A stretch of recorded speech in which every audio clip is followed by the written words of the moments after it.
menghadiri kajian rutin Senin pagi di Masjid Manarul Ilmi di Komplek Pondok Pesantren Tunas Ilmu di Desa Kedung Buruh Purbalingga ini. Kita berharap semoga Allah Subhanahu wa taala berkenan untuk melimpahkan kepada kita semuanya ilmu yang bermanfaat sehingga bisa kita amalkan sebagai bekal untuk menghadap kepada Allah Jalla wa Ala. Allahumma amin. Salawat dan salam semoga senantiasa tercurahkan kepada junjungan kita Nabi Agung Muhammad sallallahu alaihi wasallam, kepada keluarganya, sahabatnya dan umatnya yang setia mengikuti tuntunannya hingga akhir nanti. Sebelum kita memasuki materi kajian hari ini, perkenankan kami mengucapkan taqabbalallahu minna wa minkum. Selamat Idul Fitri 1442 Hijriah kepada jamaah sekalian. Sebagaimana yang telah kita janjikan, ini adalah pertemuan pertama kita di bulan Syawal setelah libur 2 pekan. Mudah-mudahan apa yang kita amalkan di bulan Ramadan kemarin dan juga di waktu-waktu yang lainnya, semoga itu semua diterima oleh Allah Subhanahu wa taala. Allahumma amin. Adapun tema kita hari ini sebagaimana yang sudah dibagikan kepada jamaah sekalian adalah berjudul dimarahi atau dibiarkan.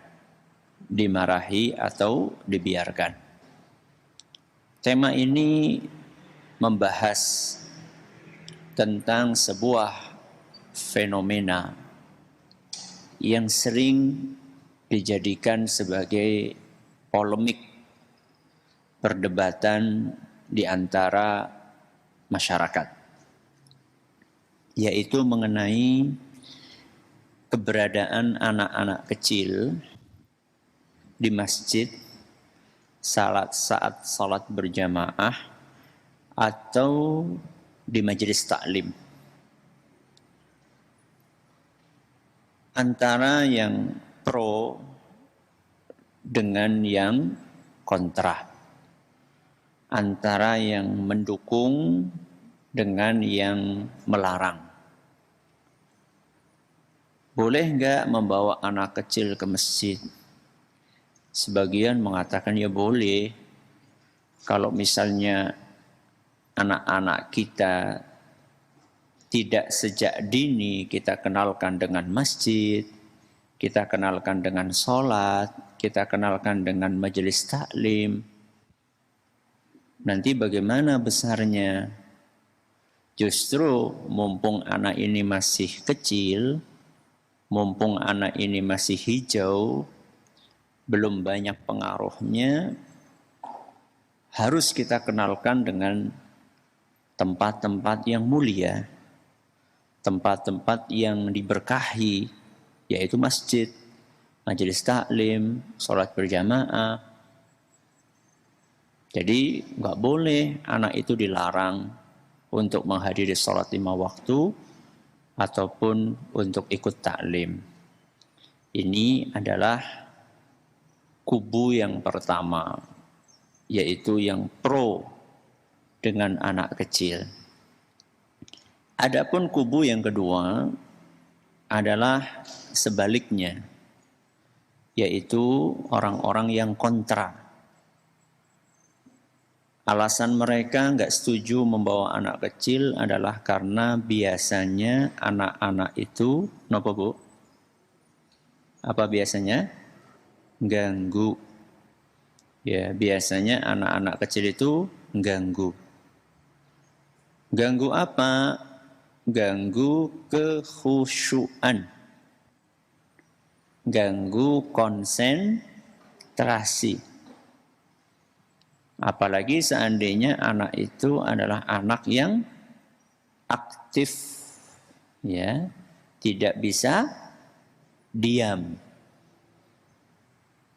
Mending kalau cuma jalan-jalan saja.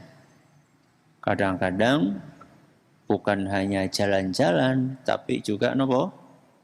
Teriak. Sehingga jamaah yang seharusnya bisa fokus menyimak pengajian yang disampaikan oleh ustadz, akhirnya konsentrasinya nopo? Buyar. Ya, akhirnya fokusnya pecah. Belum lagi kalau misalnya anak itu ngompol, ya sudah ngompol jalan-jalan lagi, waduh, ya bisa bubar semuanya. Jadi nggak boleh anak kecil dibawa ke masjid, nggak boleh anak kecil itu diajak ikut taklim, nggak boleh. Ada berapa kubu, Ibu? Ada 2. Ada yang pro dan ada yang kontra. Yang benar yang mana, Bu? Panjenengan yang mana? Yang pro apa yang kontra?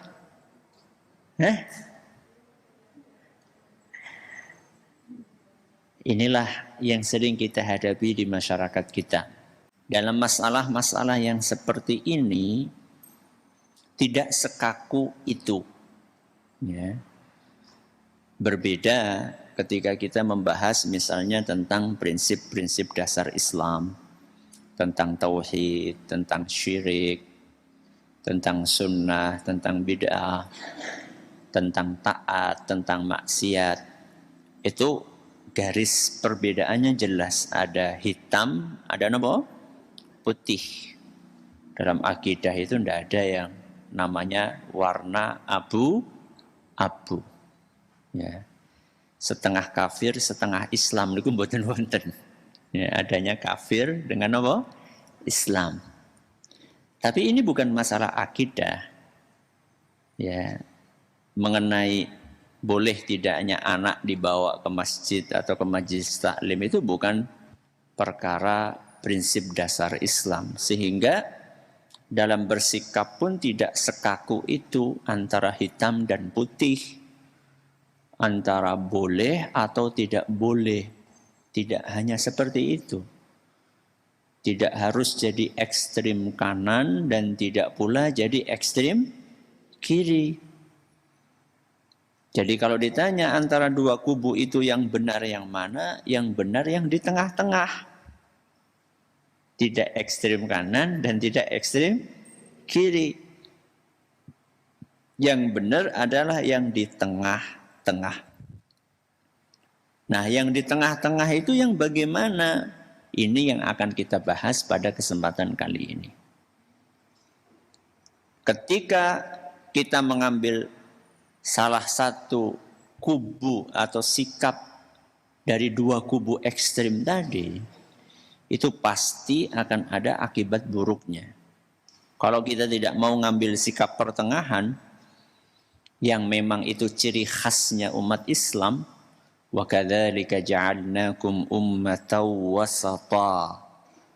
Allah Subhanahu wa taala berfirman dalam Al-Qur'an, kalian umat Islam itu dijadikan sebagai umat pertengahan. Ya, tidak ekstrem kanan, tidak pula ekstrem kiri. Ketika sikap pertengahan itu dilanggar, akhirnya belok menjadi ekstrem kanan atau menjadi ekstrem kiri, pasti akan ada akibat buruknya. Ketika misalnya kita mengambil sikap kontra, pokoknya anak nggak boleh. Kalau sampai ada ke masjid, kita marahi, kita pelototi, kalau perlu dicubit. Apa yang terjadi? Yang terjadi anak menjadi takut kemana? Ke masjid.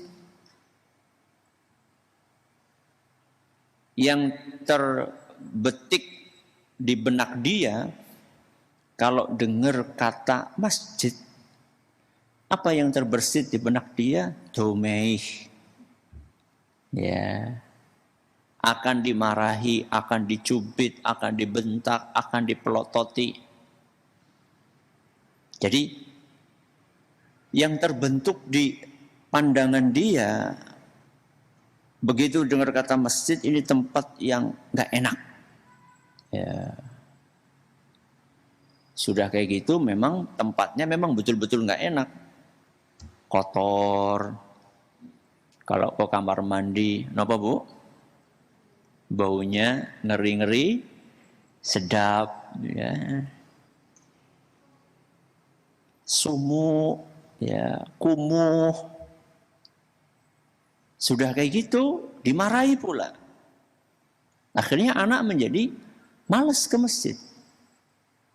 Dia lebih suka ke tempat-tempat lain yang katanya lebih ramah. Yang pun ini Bu.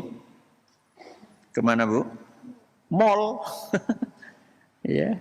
Begitu sampai di pintu saja sudah silahkan. Ya. Nyari apa? Apa yang bisa kami bantu? Ya iya, mereka ramah karena ada apanya? Ada maunya. Ya. Lebih suka ke lapangan, ke tempat mainan. Kenapa? Karena asyik. Nah di masjid ini nggak asyik. Kenapa nggak asyik? Karena dimarahi. Akhirnya anak tidak akrab dengan masjid. Padahal anak-anak ini diharapkan nantinya akan menjadi generasi penerus ketika kita ini sudah tidak ada. Ini ketika orang tidak berada di jalur pertengahan, efeknya mengerikan. Kalau kita nanti sudah nggak ada, anak-anak juga nggak suka ke masjid, lantas apa jadinya? Masjid itu akan kosong, melompong. Apakah hanya ekstrim kiri saja yang berakibat buruk? Ekstrim kanan pun juga berakibat buruk. Ada sebagian orang udah nggak apa-apa ke masjid, mau lari-lari, mau teriak-teriak, mau main-main, nggak masalah, udah ajak aja. Masih kecil bagaimanapun, yang penting anak itu diajak ke masjid supaya mereka akrab dengan masjid. Sikap seperti ini pun juga nggak benar. Ketika anak itu dibebaskan sebebas-bebasnya di masjid tanpa aturan, itu juga nggak benar. Kenapa? Karena nanti yang jadi korban siapa Bu? Siapa yang jadi korban? Jamaah banyak. Sekarang nih misalnya ibu-ibu nih, ada yang bawa bayi dan bayinya rewel. Ya qadarullah lagi rewel. Sepanjang pengajian nangis terus. Dan si ibu itu nggak mau bawa bayinya keluar. Kira-kira jenengan lebih fokus kepada tangisan bayi itu atau isi pengajian yang saya sampaikan? Lebih fokus kemana? Lebih fokus kepada tangisan bayi. Kira-kira hatinya jenengan kepriwe?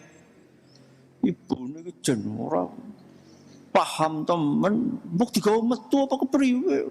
Medegel sepanjang pengajian sejam, kur ngerasani ibune si bayi gue. Akhirnya saya bicara di sini, ya, nggak didengerin. Kira-kira yang terganggu cuma jamaahnya apa ustadznya juga terganggu? Wah lebih terganggu lagi ustadznya. Dia nggak bisa nopo, nggak bisa konsentrasi. Ya. Itulah ketika dibiarkan tanpa aturan. Ya. Demi untuk maslahat satu orang anak, satu orang ibu, kepentingan orang satu masjid terganggu. Makanya seperti yang saya katakan tadi, dalam menyikapi hal ini kita tidak boleh ekstrem kanan, tidak boleh ekstrem kiri. Kita harus mengambil sikap pertengahan. Sikap pertengahan itu bagaimana? Sikap pertengahan adalah sikap yang diajarkan oleh Nabi kita Muhammad sallallahu alaihi wasallam. Loh, kenapa sih kok nyontohnya Rasulullah sallallahu alaihi wasallam? Kenapa, Bu? Kenapa, Bu? Kok yang dicontoh Rasul sallallahu alaihi wasallam? Karena cara beliau mendidik anak-anak itu pasti benar. Cara Nabi sallallahu alaihi wasallam mendidik anak pasti benar. Tidak mungkin napa? Keliru. Nek kula kali jenengan pripun, Bu? Benar terus apa mungkin keliru? Sangat mungkin keliru. Nek ustad mungkin keliru napa mboten? Mungkin. Sehingga jenengan, wah ustad anaknya kayak kowe. Ustad juga manusia. Ya. Mungkin saja ustad keliru, apalagi anaknya ustad. Ya. Kalau kita pengen nyari teladan, kita pengen nyari contoh yang tidak mungkin salah, ya contoh yang diajarkan, yang dipraktekkan oleh Nabi kita Muhammad sallallahu alaihi wasallam. Loh, emangnya Rasulullah sallallahu alaihi wasallam sudah memberikan contoh bagaimana menyikapi anak di masjid? Sudah. Emangnya di zaman Nabi SAW itu enggak ada anak-anak?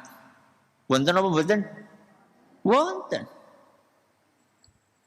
Loh, tapi kan anak-anak di zaman Nabi itu beda dengan anak-anak di zaman ini. Beda maksudnya gimana? Maksudnya anak-anak di zaman Nabi itu serius gitu, enggak ada yang main-main. Sama. Kapanpun yang namanya anak-anak ya sukanya nopo? Mainan. Memang itu sudah sunnatullahnya. Memang itu sudah umurnya. Bocah cilik ya senangnya dolanan, anak kecil sukanya mainan. Ya. Wajar. Entah di zaman ini ataupun di zaman Nabi SAW, namanya anak kecil suka mainan. Nah, mari kita lihat apakah Nabi SAW sikapnya seperti dua kubu tadi, ekstrem kanan ataupun ekstrem kiri. Mari kita lihat. Kita akan baca hadis yang pertama, hadis yang diriwayatkan oleh Imam Bukhari dan Muslim. Sahabat yang menceritakan hadis itu adalah Abu Qatadah. Sinten, Bu? Abu Qatadah radhiyallahu anhu. Beliau menuturkan, Ra'aitu Rasulullah sallallahu alaihi wasallam yusalli linnas. Aku pernah melihat Rasulullah sallallahu alaihi wasallam mengimami salat. Jadi saat itu beliau jadi napa? Imam. Wa Umamatu bintu Abil As ala unuqih. Sambil menggendong cucunya. Sinten? Cucunya. Siapa nama cucunya? Umamah binti Abil As. Menggendong cucunya yang bernama Umamah binti Abil As di pundaknya. Fa idza sajada wada'aha. Apabila beliau akan sujud, maka anak itu diturunkannya. Hadis ini menjelaskan kepada kita bahwa di zaman Rasul Shallallahu Alaihi Wasallam pun ada anak kecil yang diajak ke masjid.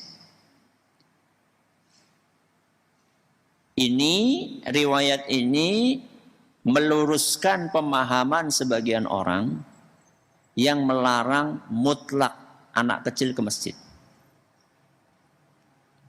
Buktinya apa? Buktinya Nabi SAW juga membawa anak kecil. Di riwayat yang tadi kita baca, anak kecil itu namanya siapa, Bu? Umamah. Umamah ini nama laki-laki apa perempuan? Perempuan. Namanya binti. Umamah binti. Binti Abul As. Ya. Jadi Abul As itu adalah menantunya siapa? Rasulullah Sallallahu Alaihi Wasallam. Jadi Nabi SAW bawa cucunya, yaitu Umamah ke masjid. Berarti bawa anak ke masjid boleh atau tidak? Boleh. Boleh mutlak atau ada syaratnya? Mutlak atau ada syaratnya? Ada syaratnya. Dari mana kita bisa menyimpulkan bahwa membawa anak kecil itu ada syaratnya? Dari apa yang dilakukan oleh Nabi SAW ketika membawa cucunya ini ke masjid. Apa yang dilakukan tadi, Bu? Menggendong. Berarti intinya apa? Intinya tanggung jawab. Boleh membawa anak ke masjid, tapi harus mau nopo, Bu? Tanggung jawab. Tanggung jawabnya bagaimana? Tanggung jawabnya adalah tidak membuat dan membiarkan anak itu mengganggu jamaah yang lain. Kalau sekelasnya Umamah yang masih kecil banget, mungkin ini sekitar usianya batita kayaknya. Bawah 3 tahun. Agar anak ini nggak ganggu, apa yang dilakukan? Gendong. Ya kalau jenengan anak usia 6 tahun, apa yang gak digendong? Apa temen Ustaz? Ya beda. Makanya fokusnya kita di sini bukan menggendongnya, tapi fokusnya adalah napa wau? Tanggung jawabnya. Jadi ketika jenengan berani membawa anak ke masjid, maka jenengan harus berani bertanggung jawab. Contohnya tidak tanggung jawab apa, Bu? Contohnya bawa anak kecil terus dibiarkan.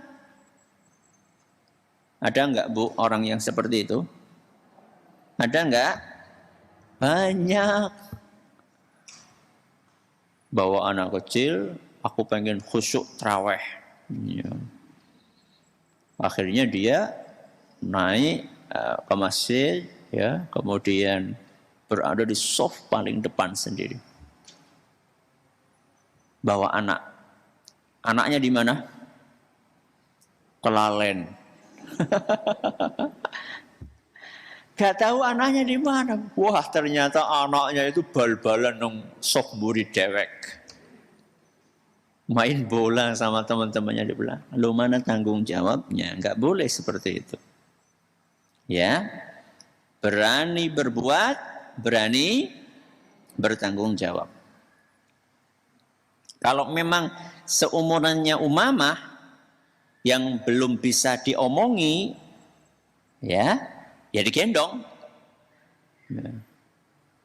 Bahkan Rasulullah SAW ini saking tanggung jawabnya, itu sepanjang sholat kalau kita baca riwayat ini, maka kita bisa memahami bahwa Nabi SAW itu gendong Umamah itu sepanjang sholat.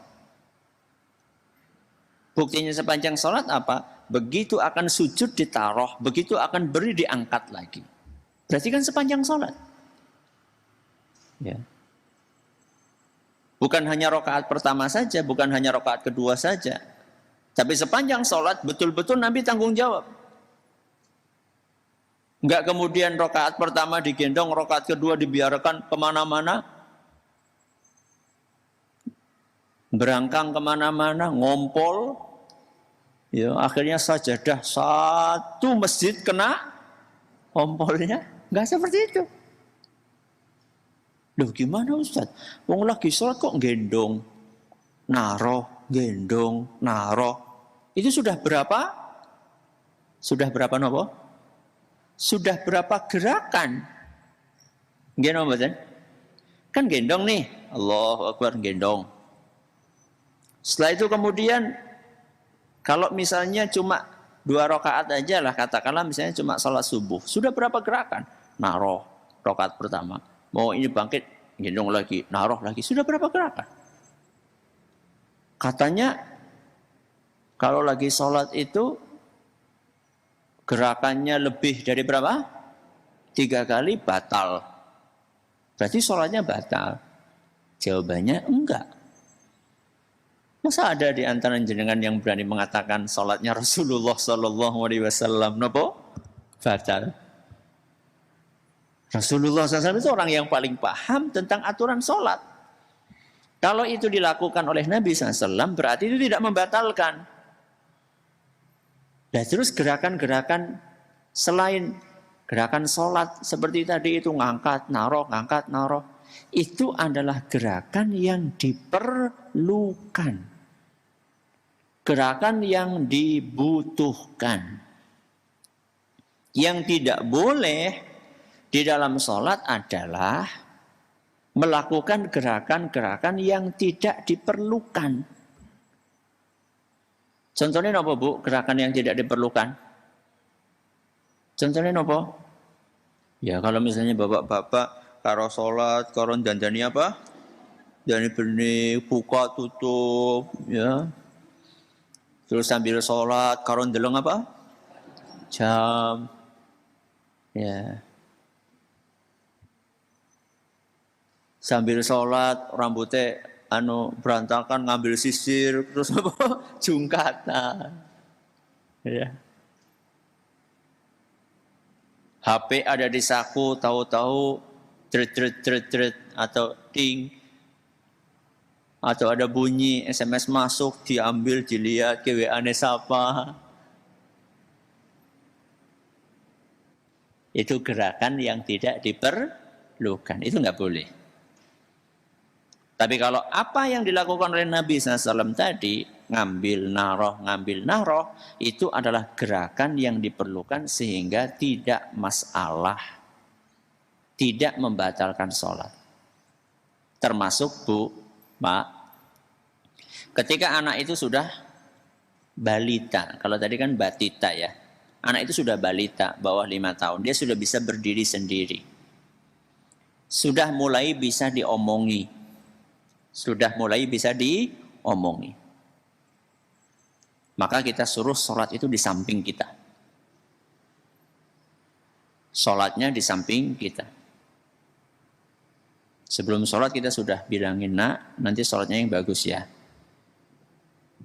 Kalau lagi sholat, nggak boleh jalan-jalan ke sana kemari, nggak boleh. Biasanya kalau anak dibilang gitu, apa? Nggih, mantuk. Iya. Tapi biasanya itu cuma bertahan 1 rakaat. Rakaat kedua mulai nopo? Mulai gatel.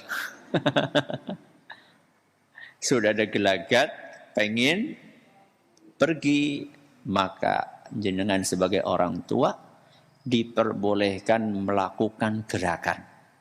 Apa gerakannya, Bu? Dicekel.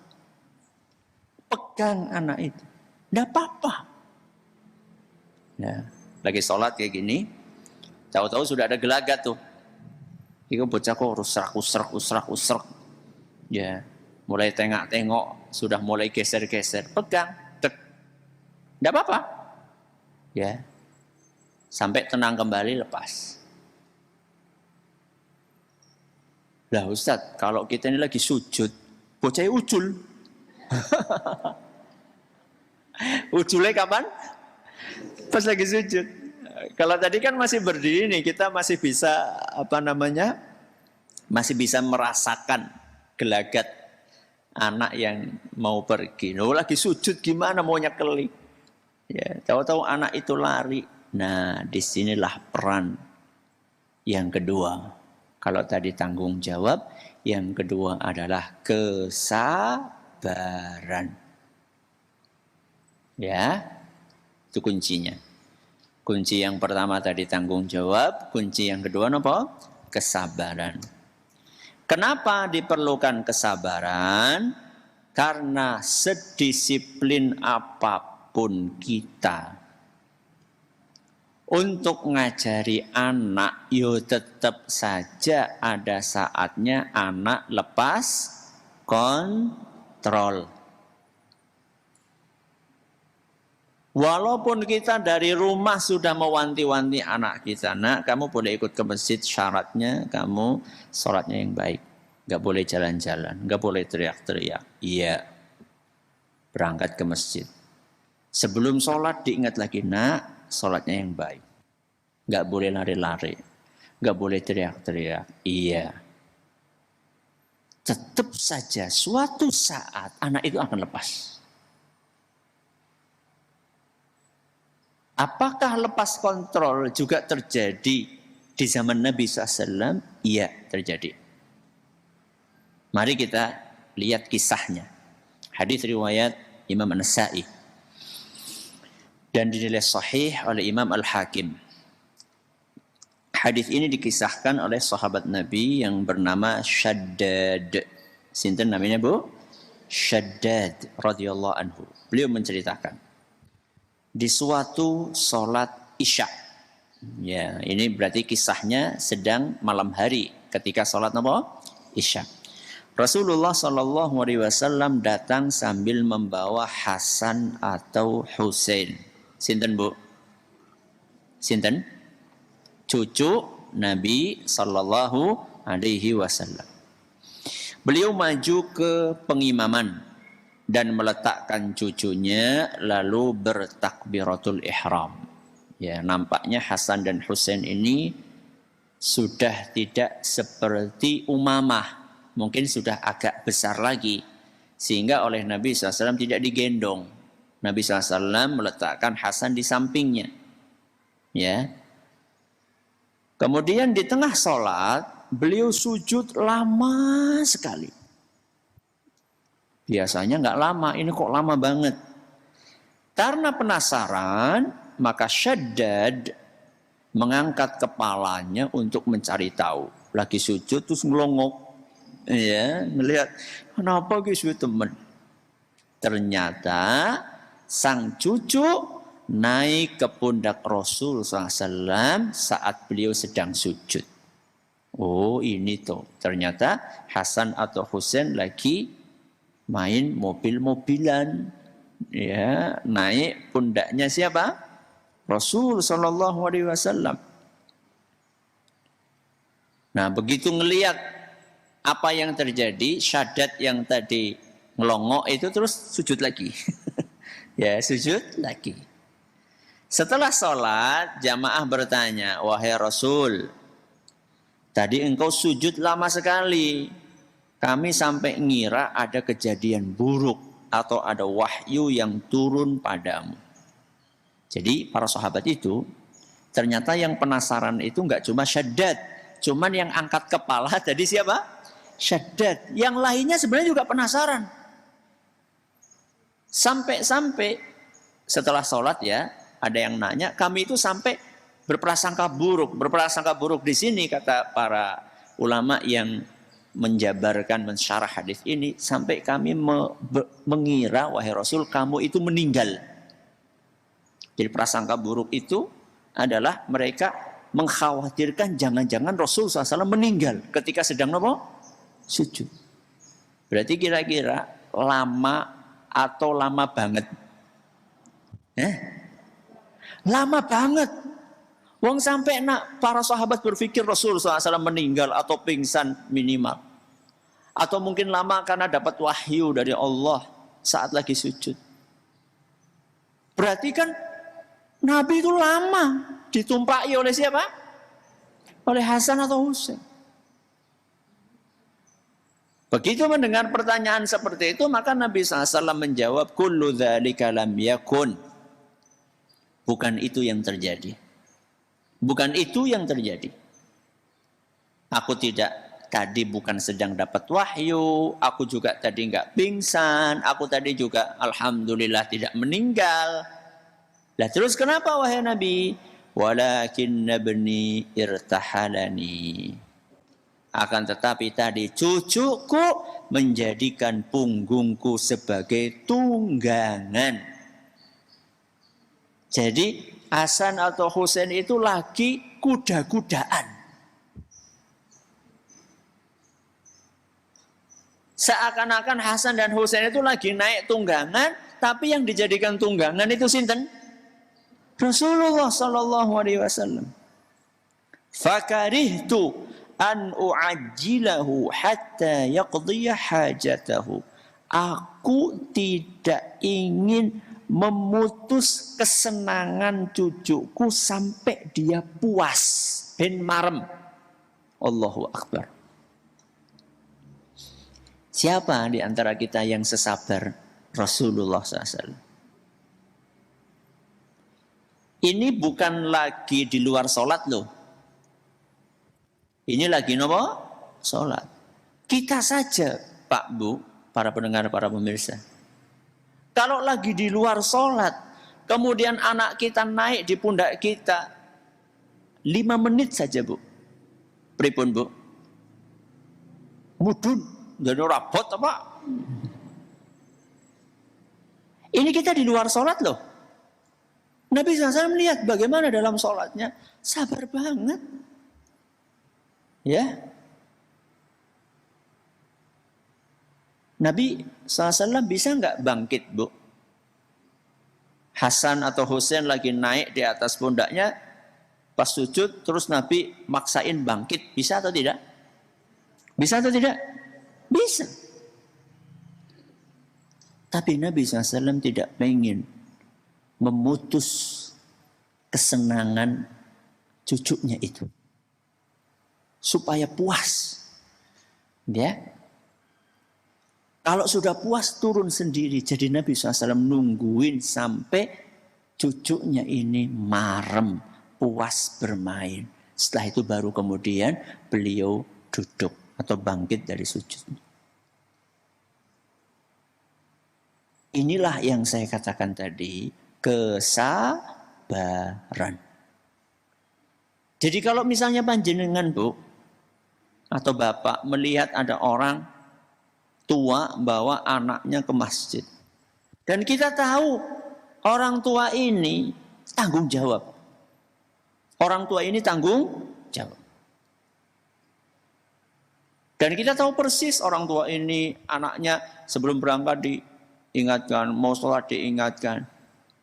Dan selama ini alhamdulillah berhari-hari, berpekan-pekan, ya anaknya enggak bikin ribut. Kok suatu hari bikin ribut?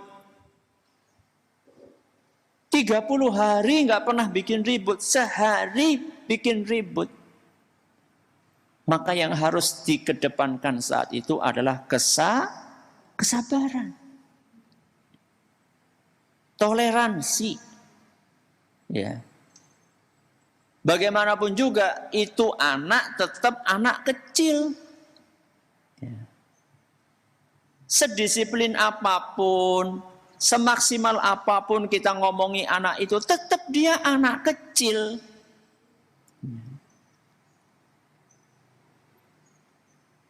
Boleh nggak negur? Boleh, nggak apa-apa, tapi dengan bahasa yang halus, ya, sehingga anak itu tidak kapok kemana? Ke masjid.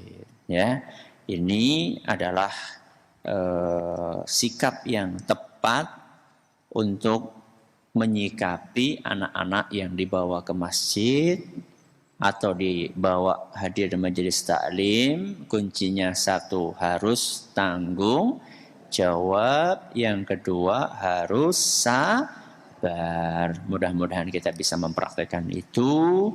Wallahu ta'ala a'lamu bissawab. Silahkan kalau ada pertanyaan bisa disampaikan. Baik, terima kasih Ustaz. Jazakumullah khairan atas materi yang telah disampaikan. Berikutnya akan kami bacakan beberapa pertanyaan yang telah masuk ke redaksi Radio Insani. Pertanyaan pertama datang dari pendengar Radio Insani. Bismillah. Assalamualaikum Ustaz. Waalaikumsalam warahmatullahi wabarakatuh. Ana Ummu Hafsah di Purwokerto.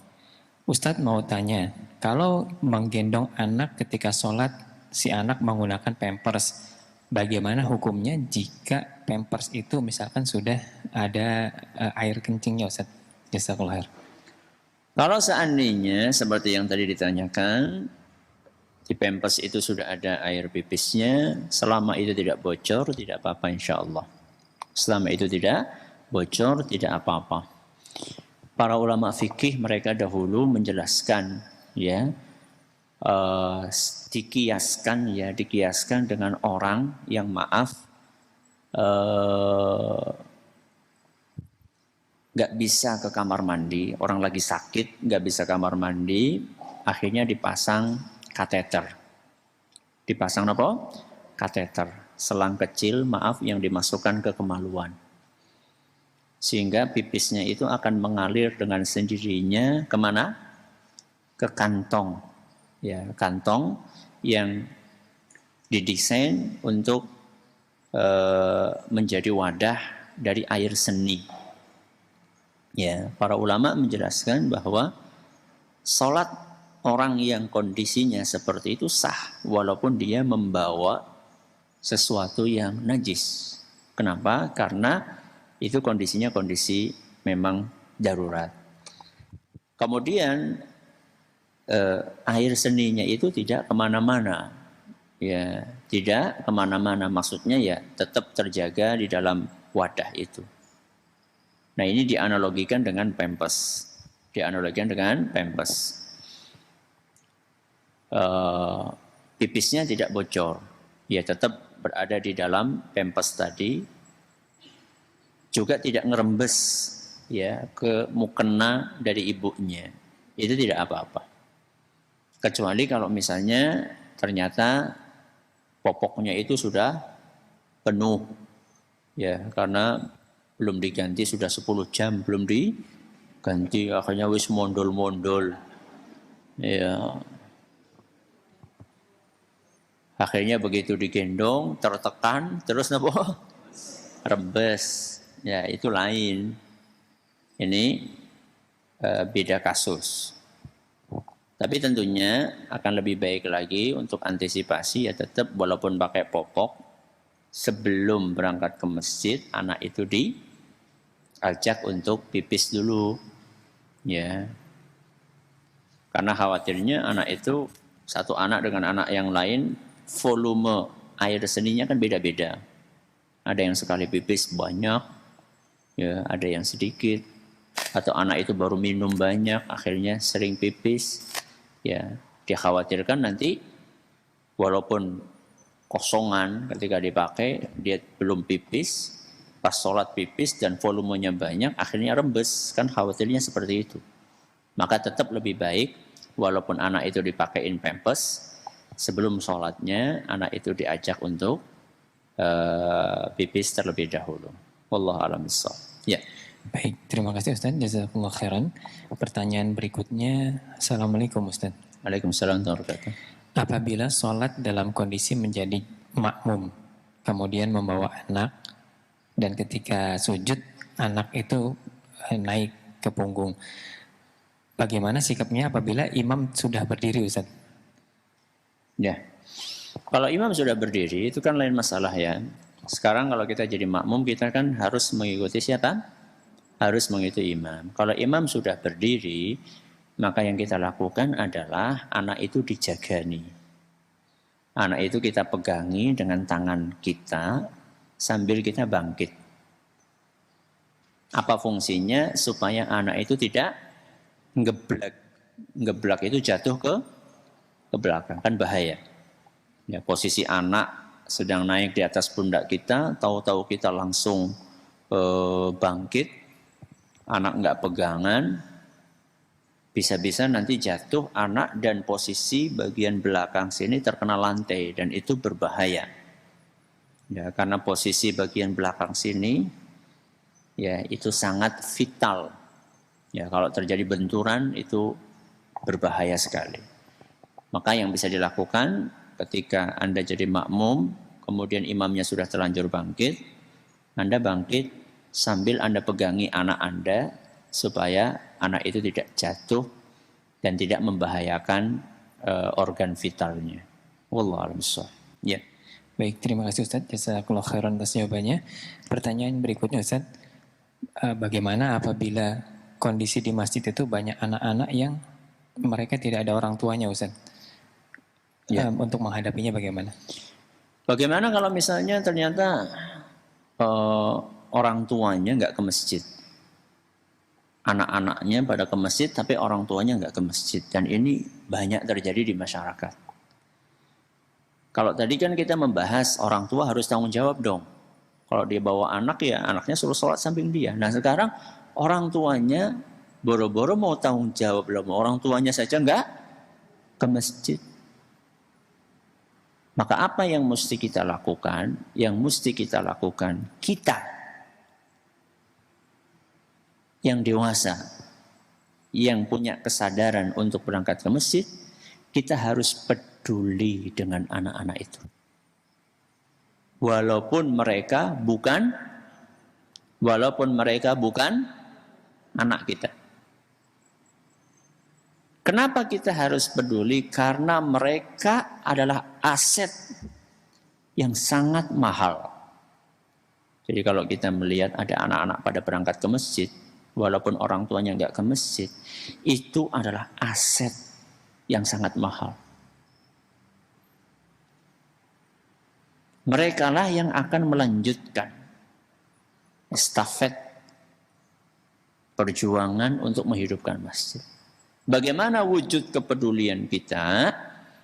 Wujud kepedulian kita salah satunya adalah kita bikin anak-anak itu berselang-seling, berdiri dalam softnya.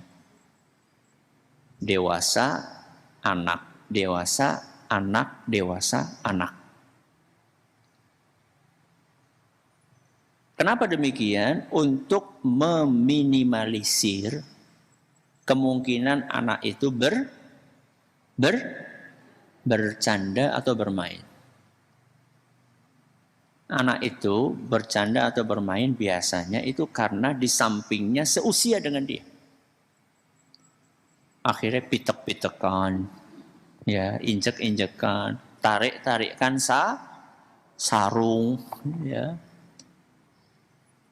Kemudian sikutan. Tapi kalau di sampingnya mbah-mbah, apa ingatnya sikut-sikutan karo mbah? Ya. Maka diselang-seling. Dan itu sudah terbukti sangat efektif. Ya, terbukti sangat efektif. Kami praktekkan di masjid ini.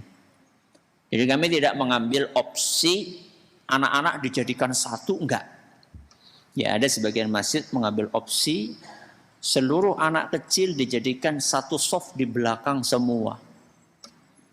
Bubar. Ya. Bahkan ada sebagian masjid mengambil opsi anak-anak dikumpulkan semuanya di lantai 2. Yang dewasa di lantai 1. Bal-balan. Ya. Saya pernah masuk ke sebuah masjid yang polanya seperti itu. Ya, dewasa dikumpulkan jadi satu di lantai 1, anak-anak dikumpulin jadi satu di lantai 2. Allahu Akbar. Ramenya minta ampun. Anak-anak kalau main-main di atas itu yang di bawah dengar atau tidak? Dengar. Wong kebuka kayak gini gimana nggak dengar? Sampai mau ruku rakaat pertama, bahkan sudah masuk rakaat kedua masih pada rame. Ya, menurut saya itu kurang ideal. Kurang ideal. Lebih ideal kalau misalnya diapakan tadi Bu? Diselang-seling. Wallahu a'lam. Ya. Pertanyaan terakhir. Baik, kami bacakan satu pertanyaan terakhir dari pendengar dan juga pemirsa radio dan juga TV Roja. Assalamualaikum Ustaz. Waalaikumsalam warahmatullahi wabarakatuh. Datang dari Pak Ian di Jawa Barat. Bagaimana cara memukul anak laki-laki usia 8 tahun yang meninggalkan sholat? Orang tua sudah menasehati dengan cara yang baik-baik, tapi tidak didengar oleh anak. Mohon nasihatnya Ustadz, terima kasih. Cara memukulnya sudah pernah kita bahas ya di kajian fikih pendidikan anak.